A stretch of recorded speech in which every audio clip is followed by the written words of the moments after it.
Question of the Week from the Naked Scientists. Hello and welcome to Question of the Week. I'm James Titko. Today's question comes in from Tony. When I'm cycling around the Suffolk countryside, I regularly notice that the clouds aren't moving in the same direction that the wind is blowing me. Sometimes they're moving in the opposite direction, other times across the wind I'm feeling, and only occasionally in the same direction. Does this mean that high and low pressure areas are in different places depending on altitude, or is something else going on here? Thanks, Tony. Your experience is very common. In fact, it's usual for the wind speed and even direction to be different at the altitude of the clouds than at ground level. This is known as wind shear. Before we get into that though, what actually causes wind in the first place? Paul Williams is Professor of Atmospheric Science at the University of Reading. Winds in the atmosphere are generally generated by pressure differences, and I think we're used to seeing these on weather maps. In general, you might have high pressure in one area, low pressure in another area, and of course the wind will try to blow from high to low pressure, except there's a complicating factor, which is that we're on a rotating planet.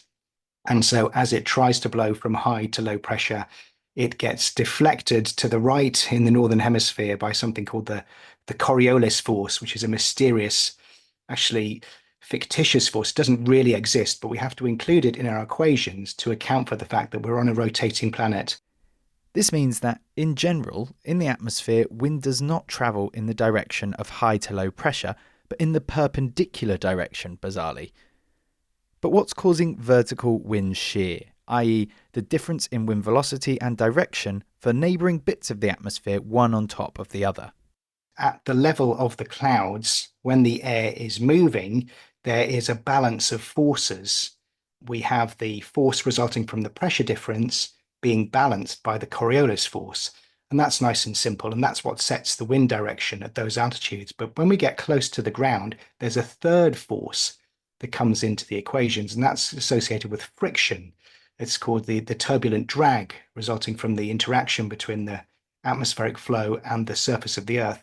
And that reduces the speed, and it puts this third force into the equation, and that gives us a different wind direction. So that's the basic reason why the wind direction can be different at the level of the clouds compared to a ground level. And interestingly, we have the same effect in the ocean as well, not just the atmosphere. And in fact, this phenomenon was first discovered in the ocean by a Norwegian scientist called Fridtjof Nansen, who in the 1890s was on an expedition of the Arctic, and he noticed that the icebergs were not moving in the same direction as the winds and the surface ocean currents. And that sparked his interest, and eventually a Swedish oceanographer called Ekman studied the mathematics of this. And so this effect, the fact that the wind direction changes with height, both in the ocean and the atmosphere, is today called the Ekman spiral, after him.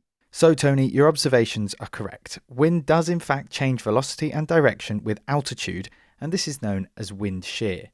The main contributing factor is friction, caused by the wind bumping into obstacles like the terrain, trees, buildings and the like down here on the ground. Variations in pressure do influence the winds and can vary with altitude, though they are generally related. The main reason for vertical wind shear is friction. Thank you to Professor Paul Williams from the University of Reading for helping us clear the air. Next time, we're answering this one from Kate. How long does the water cycle take to complete a circuit from meltwater to evaporation to snow and ice and back again? And over what size of landmass and water area does the water cycle take place?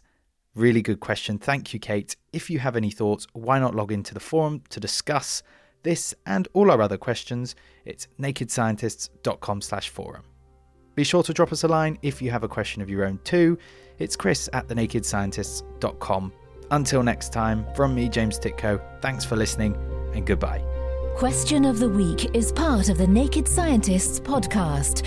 Look us up online at nakedscientists.com.